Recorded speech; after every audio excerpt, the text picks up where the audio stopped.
اللہ اللہ اللہ اللہ اللہ اللہ اللہ اللہ الحمدللہ رب العالمین والصلاة والسلام علی حبیبہ محمد وآلہ وصحبہ اجمعین۔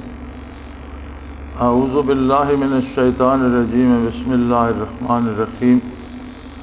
والذین جاہدوا فینا لنہدینہم سبلنا اللہم سبحانک لا علم لنا الا ما علمتنا انک انت العلیم الحکیم۔ مولا یا صلی وسلم دائما ابدا علی حبیبک خیر الخلق کلہم۔ ارشاد باری تعالی ہے والذین جاہدوا فینا،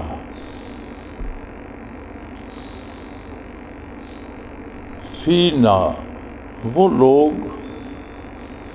جو میری ذات کے وصال کے لیے، میرے لیے، صرف میری رضا کے لیے، صرف مجھے پانے کے لیے جاہدوا مجاہدہ کرتے ہیں، محنت کرتے ہیں، مشقت اٹھاتے ہیں، اپنی بھرپور کوشش کرتے ہیں۔ جاہدو یہ جد و جہد کی ایک انتہائی شکل ہے کہ اپنی پوری کوشش جو بس میں ہو وہ پوری محنت کی جائے۔ تو اگر کوئی یہ کرتا ہے لنہدینہم سبلنا، ہم ایسے لوگوں کے لیے اپنے بہت سے راستے کھول دیتے ہیں، انہیں بہت سے راستے دکھا دیتے ہیں۔ ایک دوسری آیہ کریمہ میں فرمایا یہدی الیہ من ینیب، جس کے دل میں آرزو پیدا ہو جائے، تڑپ پیدا ہو جائے وصول الہی کی، اس کی رہنمائی اپنی طرف اللہ کریم فرما دیتے ہیں۔ یہدی الیہ، اپنی طرف رہنمائی کر دیتے ہیں۔ یعنی بنیاد یہ ہے کہ بنیادی طور پر انسان کی فطرت میں یہ چیز رکھی گئی ہے۔ جب انسان کو یہ استعداد بخشی گئی کہ وہ معرفت الہی حاصل کر سکتا ہے، اور یہ پوری مخلوق میں صرف انسان کے پاس ہے۔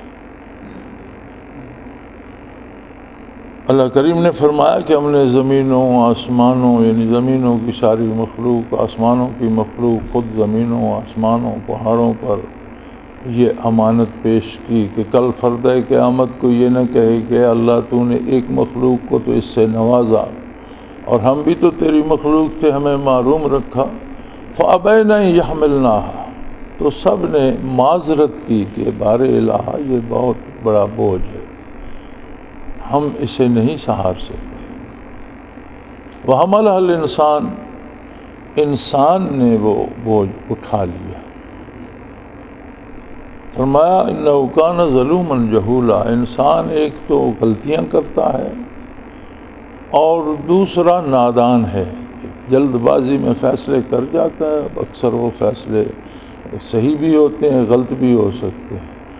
اور ہر بندے کو، انسان میں یہ ایک عجیب بات ہے کہ ہر بندے کو اپنی فہم و فراست پہ بڑا ناز ہوتا ہے، اور ہر بندہ خود کو بڑا عقل مند سمجھتا ہے۔ اور بے وقوفی کی یہی دلیل کافی ہے کہ سب سے بڑا بے وقوف وہ ہوتا ہے جو اپنے آپ کو دانا سمجھتا ہے۔ جس میں دانش ہوتی ہے اس میں بے شمار فکریں اسے کھائے رکھتی ہیں، بہت سی چیزیں وہ جانتا ہوتا ہے، اس کے باوجود اسے جستجو ہوتی ہے کہ بہت سی چیزیں میں نہیں جانتا۔ جو وہ جانتا ہوتا ہے اس پر ناز کرنے کی بجائے وہ اس جستجو میں رہتا ہے جو وہ نہیں جانتا۔ وہ بندہ دانش مند ہوتا ہے، عقل مند ہوتا ہے۔ اور جسے کوئی چند باتوں کا پتہ چلا اور پھر وہ اپنی دانش پہ نازاں ہو گیا اور فخر کرنے لگا، وہ حقیقتاً بے وقوف ہوتا ہے۔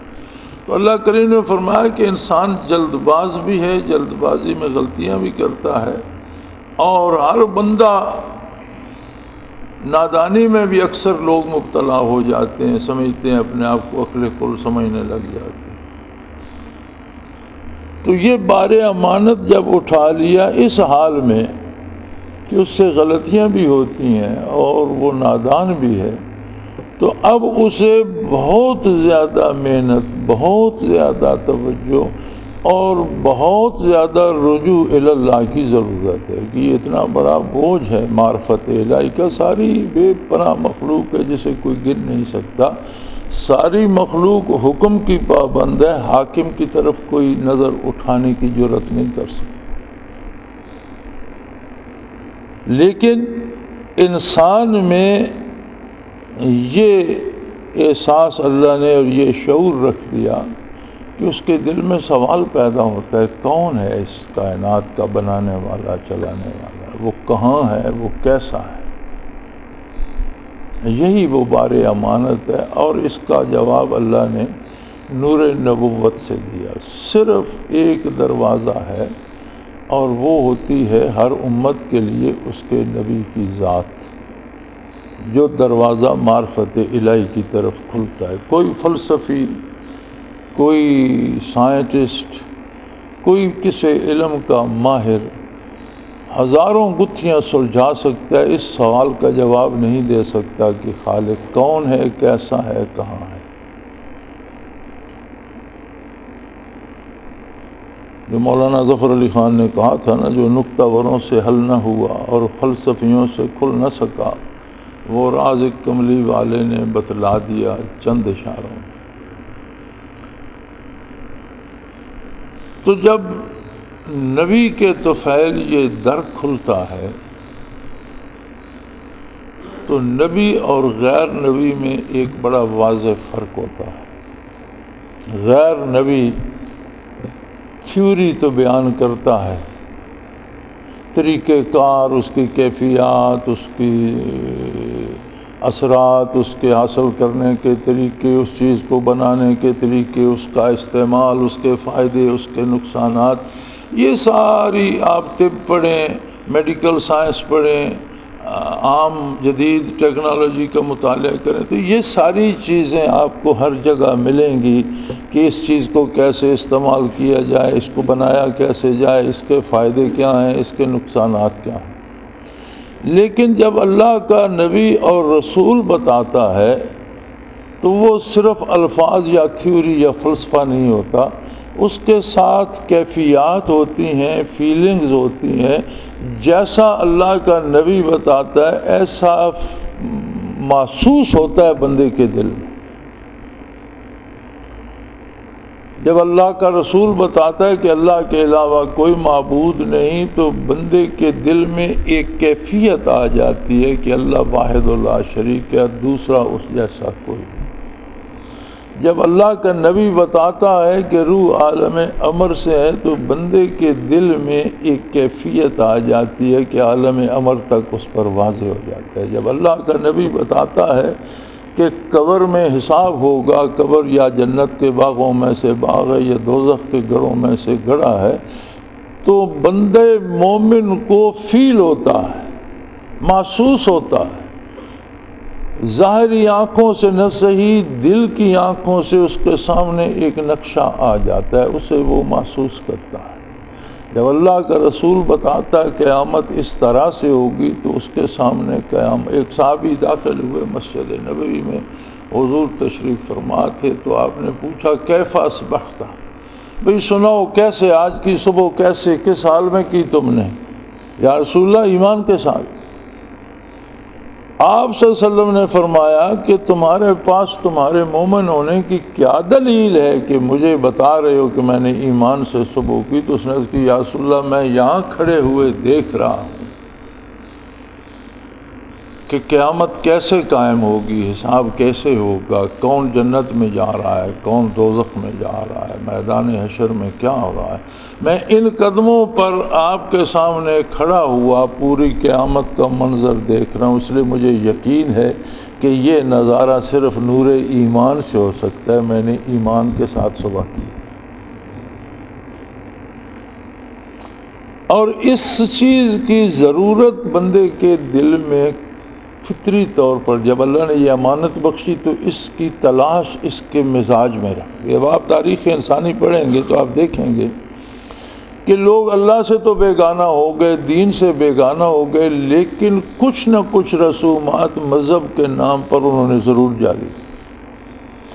انہیں یہ توقع رہی کہ کوئی غیبی طاقت ہو جو ہمارا تحفظ کرے، ہماری مدد کرے، غائبانہ ہمیں ہماری دیکھ بھال کرے، خواہ اسے انہوں نے بزرگوں کی روحیں قرار دے دیا۔ یعنی ایسے لوگ جنگلات میں پائے گئے جو بے لباس رہتے تھے، کسی تہذیب سے آشنا نہیں تھے، کوئی رشتوں کے بندھن نہیں تھے، جانوروں کی طرح پھول پھل رہے تھے، لیکن لباس نہیں تھا، مکان نہیں تھے، کھانے پینے کی تمیز نہیں تھی، اس کے باوجود مذہب کے نام پر کچھ رسومات ان کے پاس کسی درخت کی پوجا کر رہے ہوں گے، یا سورج چاند کی کر رہے ہوں گے، یا پہلے مرنے والوں کی روحوں کی کر رہے ہوں گے، یہ ہمارے بزرگوں کی ارواح ہیں۔ تو یعنی یہ مذہب کا جو ہے سوال یہ فطرت میں ہے، اور اس لیے ہے کہ اللہ کی تلاش میں بندہ نکلے، انابت الہی پیدا ہو، رجوع اللہ پیدا ہو۔ اور اگر اس جگہ کوئی غلط سلط نام لکھ کر خانہ پوری کر لے تو بندے نے خود وہ موقع ضائع کر دیا۔ اب جن خوش نصیبوں میں انابت پیدا ہوتی ہے اللہ ان کے لیے راستے کھول دیتا ہے، بنا دیتا ہے، اور پھر اس راستے پر جد و جہد کرنی پڑتی ہے، مجاہدہ کرنا پڑتا ہے، محنت کرنا پڑتا ہے۔ یاد رکھو جب بارش برستی ہے تو وہ فرق نہیں کرتی کہ اس کھیت میں زیادہ برسوں اس میں کم برسوں، اس میں زیادہ فصل ہو جائے اس میں کم ہو، یا یہ یہاں تو ایک روڑی کا ڈھیر پڑا ہے اس پر بارش نہ برسے، یہ تو چٹان ہے اس پر کچھ نہیں ہوگی گا، نہیں، جب بارش برستی ہے تو جل تھل کر دیتی ہے، ہر ایک پہ ایک سی برستی ہے۔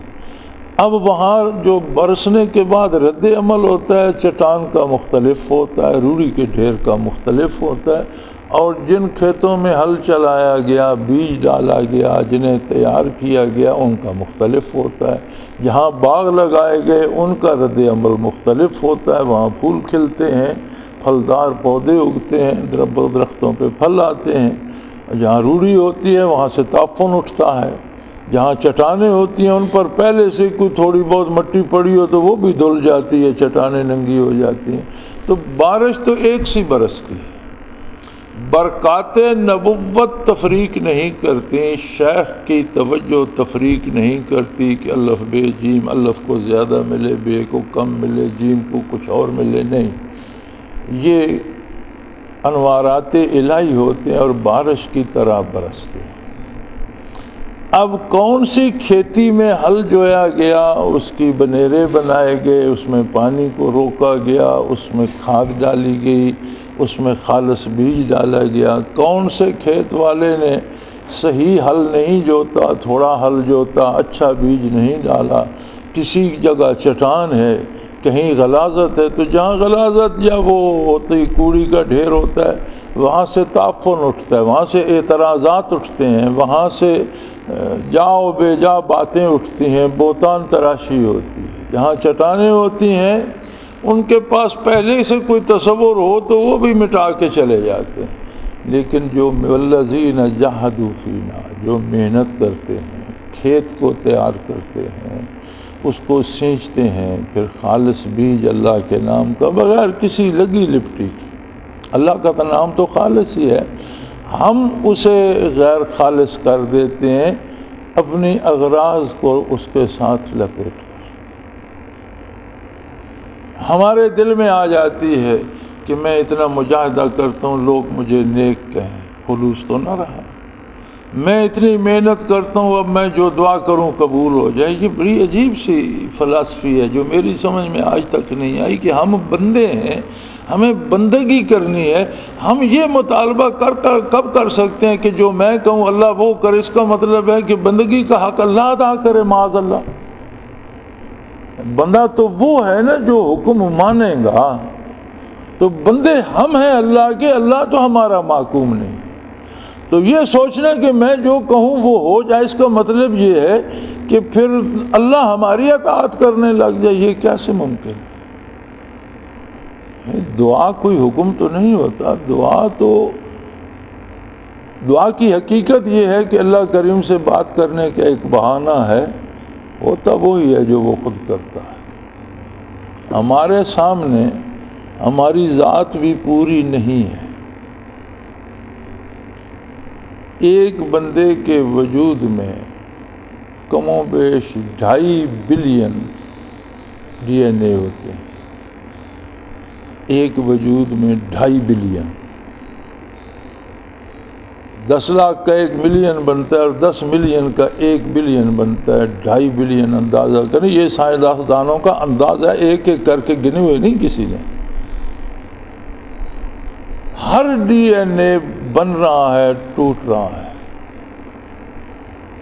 ہر سیل, وجود کا ہر سیل جو ہے ہر لمحے وہ اپنے جیسا دوسرا سیل بنا کر خود فنا ہو جاتا ہے. جو دوسرا بناتا ہے وہ اپنے جیسا دوسرا بنا کر خود فنا ہو جاتا ہے. ان چھوٹے چھوٹے سیلوں سے جڑ کر انسانی وجود میں, اس میں نظر بھی ہے, دماغ بھی ہے, سماعت بھی ہے, اس میں دل بھی ہے, اس میں ہاتھ پاؤں بھی ہیں, اس میں سارے اعضاء و جوارے, نازک سے نازک اعضاء و جوارے, دل کی دھڑکنیں.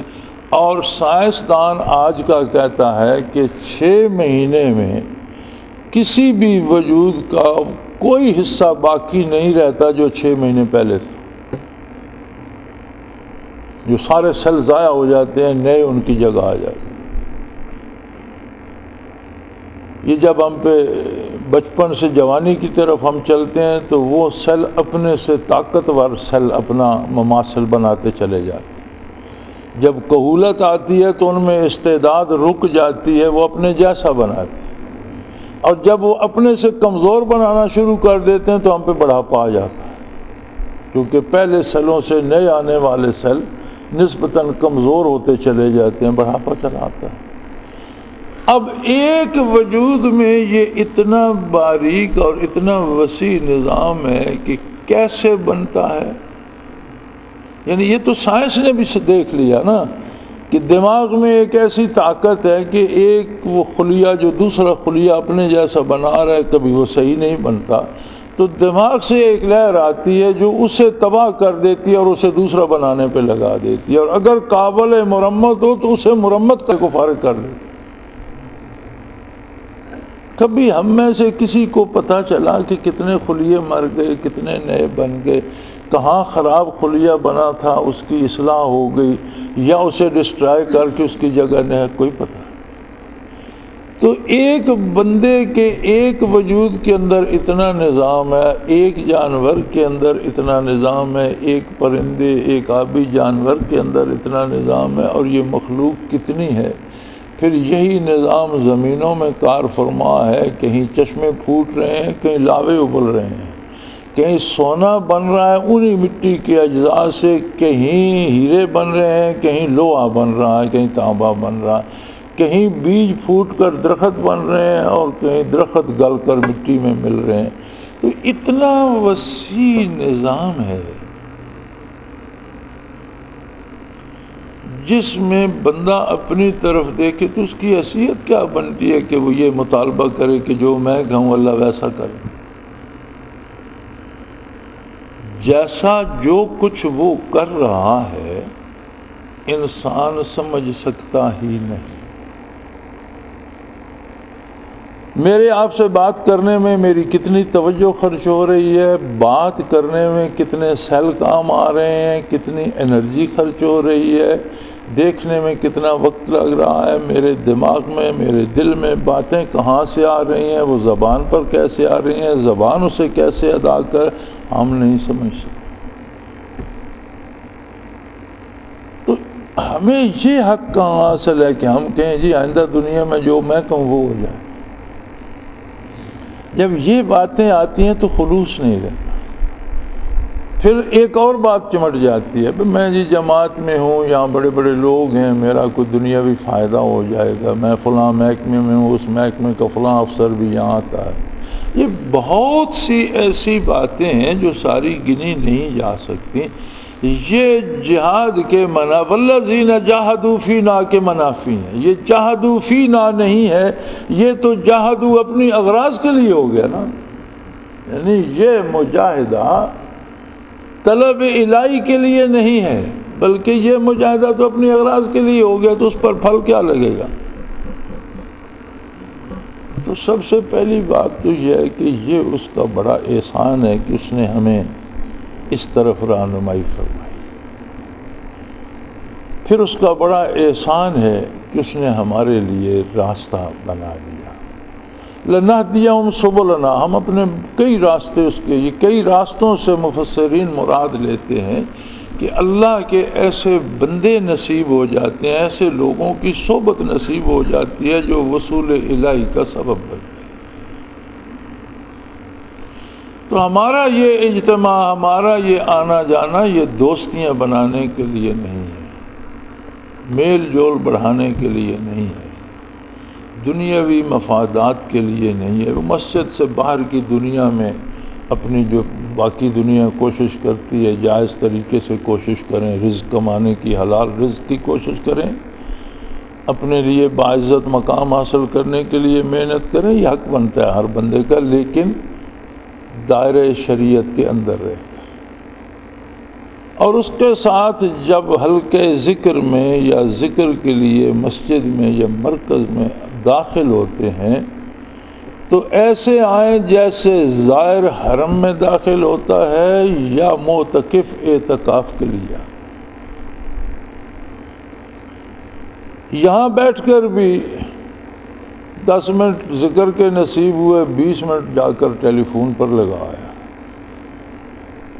باقی جو وقت بچا وہ دوستیاں بنانے میں لگا دیا، اس تلاش میں یہ کون سے محکمے کا افسر ہے، یہ حضرت ڈاکٹر ہیں، یہ طبیب ہے، ان سے مجھے یار یہ سب چھوڑ کر آؤ۔ یہاں آنا ہے تو سب کچھ چھوڑ چھاڑ کر آؤ، یوں سمجھو کہ تم دنیا میں یکا و تنہا۔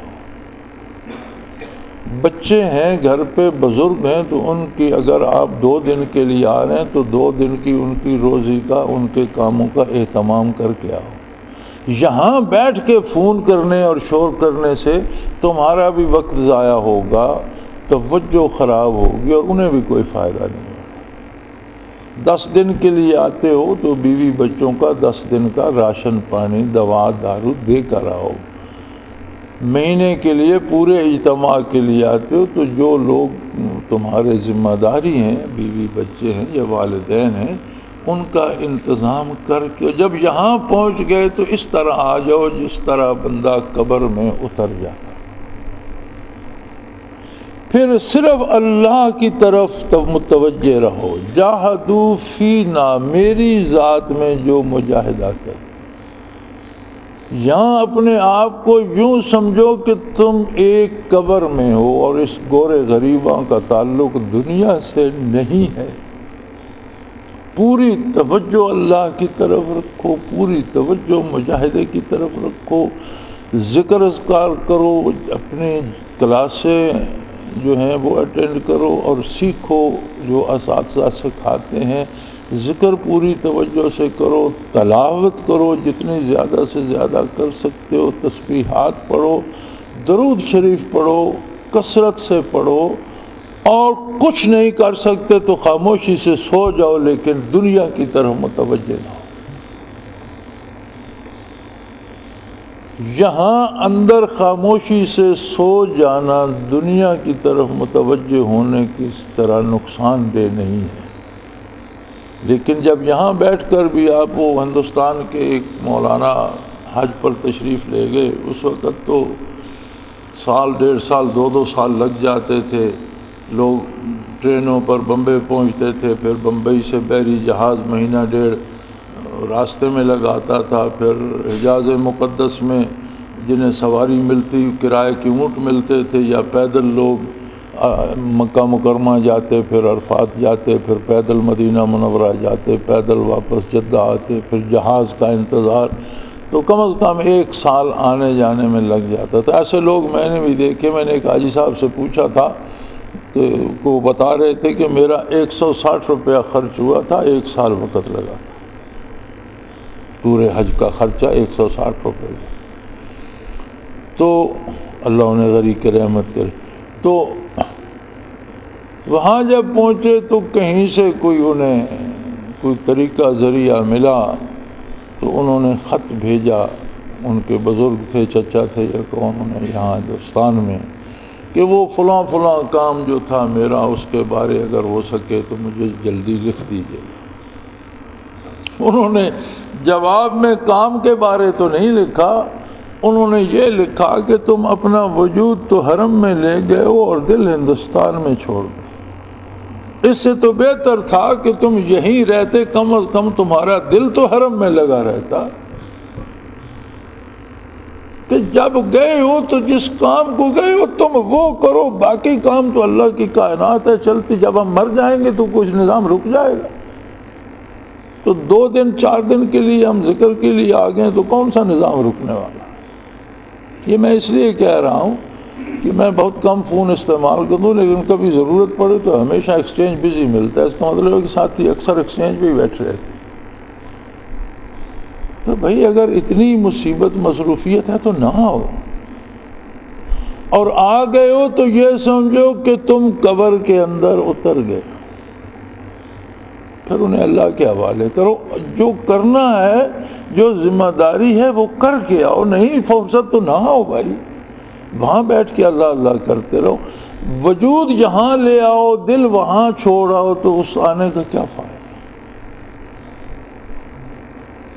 کیونکہ یہاں اللہ کریم نے بڑی خوبصورت شرط رکھ دی ہے، اور یہ بہت والذین جاہدوا فینا، جاہدوا ہوتی ہے اپنی انتہائی کوشش، انتہائی محنت، اور فینا خالص میری ذات کے لیے، اس میں کوئی رشتے، کوئی ناطے، کوئی دنیاوی امور، کوئی یہ کوئی وہ، کچھ نہیں ہوتا۔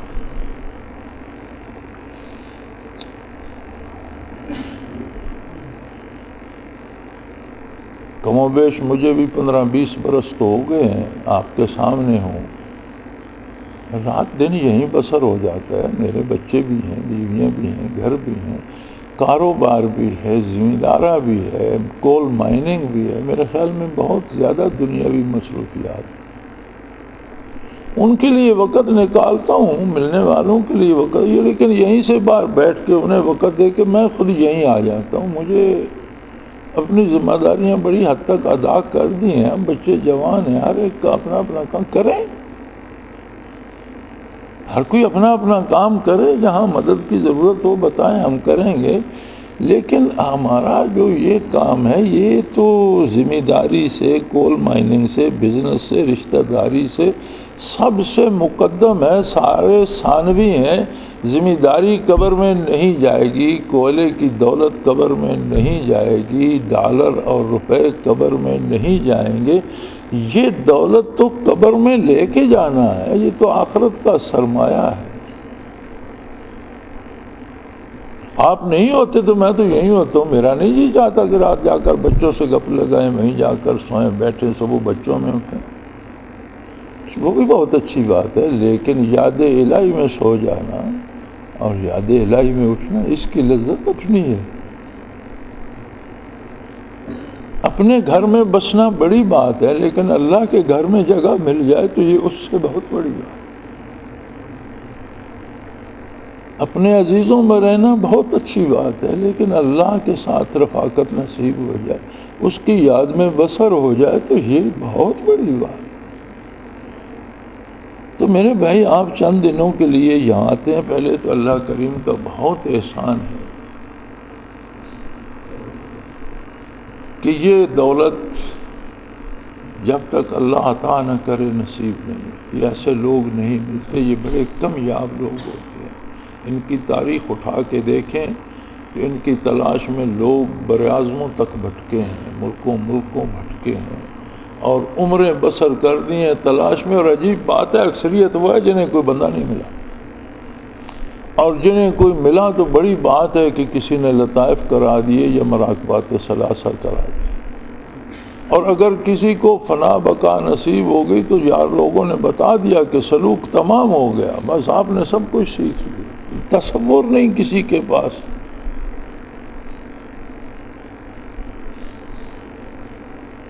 تو میرے بھائی، وہ یہ ہمارے سلسلے کے بزرگ کہتے ہیں نا، اول ما آخر ہر منتہی، کہ جہاں دوسرے لوگ انتہا اور کہتے ہیں سلوک ختم ہو گیا، وہاں سے ابتدا کرتے ہیں، ہم فنا بقا کو ابجد کی طرح پڑھاتے ہیں، اور آخر ما جیب تمنا تہی، اور ہماری آخر یہ ہے، کمال یہ ہے کہ مانگنے کے لیے کچھ نہیں بچتا، اتنا مل جاتا ہے کہ بندہ پریشان ہو جاتا ہے کہ مزید مانگوں کیا۔ آخر ما جیب تمنا تہی، یہ اللہ کریم کا احسان ہے، اس نے یہ سعادت بخشی۔ میری گزارش یہ ہے کہ جب یہاں آتے ہو گیٹ سے جو اندر آئے وہ سمجھے میں قبر میں اتر گیا، پھر جو ہوگا دوبارہ باہر دنیا میں جائیں گے تو دیکھ لیں گے کیا ہوتا ہے، کوئی انقلاب نہیں آ جائے گا آپ کے 4 دنوں 5 دنوں میں۔ لہذا میری خواہش بھی یہ ہے، میری آپ سے درخواست بھی یہ ہے کہ آپ پوری طرح باہر کی دنیا سے کٹ کر صرف یاد الہی میں اوقات بسر کریں۔ یہ ضروری نہیں ہے کہ ہر سال میلے ایسے ہی لگتے ہیں، کیا خبر کب ہم نہیں ہوں گے، کیا خبر کب آپ نہیں ہوں گے، تو جو لمحات ملے ان سے بھرپور استفادہ کیجیے۔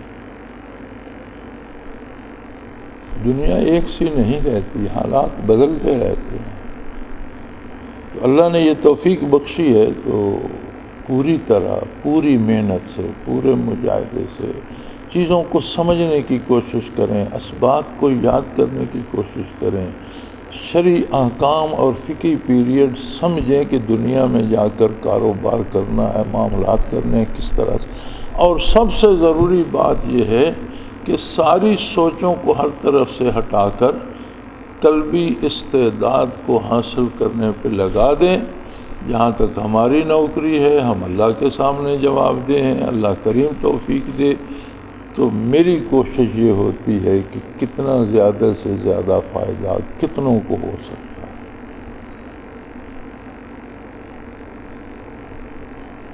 شیخ ہمیشہ بارش کی طرح برستا ہے، شیخ نہیں فرق رکھتا، اور اگر مشائخ بخل کرنے لگیں یا فرق رکھنے لگیں تو پھر سچ کہاں ہوگا۔ اگر ایسے لوگ بھی اس تقسیم پہ آ جائیں تو پھر حق کہاں ہوگا۔ ہاں، اگر ہم میں کمی بیشی آتی ہے تو وہ ہماری توجہ، ہماری استعداد، ہماری طلب اور ہماری محنت کا قصور ہوتا ہے۔ لہذا بڑا واضح ارشاد ہے، والذین جاہدوا فینا، جو لوگ بھرپور محنت کرتے ہیں اور صرف میرے لیے کرتے ہیں، اللہ تعالیٰ ان کے لیے میں کئی راہیں کھول دیتا ہوں۔ اللہ کریم آپ کو بہترین اجر دے اور سب کو بہترین کیفیات نصیب کرے۔ دعا ضرور کریں اپنے لیے، میرے لیے، ساتھیوں کے لیے، قوم کے لیے، ملک کے لیے، عالم اسلام کے لیے، لیکن دعا ایک عاجزانہ درخواست ہوتی ہے، یہ یاد رکھیں۔ اور دعا کا سب سے بڑا فائدہ یہ ہوتا ہے کہ بندے کو اللہ سے بات کرنے کا بہانہ تو مل جاتا ہے، اس سے بڑی سعادت کیا ہے۔ اللہ کریم آپ سب کی حفاظت فرمائے اور بہترین اجر سے نوازے۔ وآخر دعوانا الحمدللہ رب العالمین۔ اللہ اللہ اللہ اللہ اللہ اللہ اللہ اللہ۔ حضرت امیر محمد اکرم آوان مد ظلہ العالی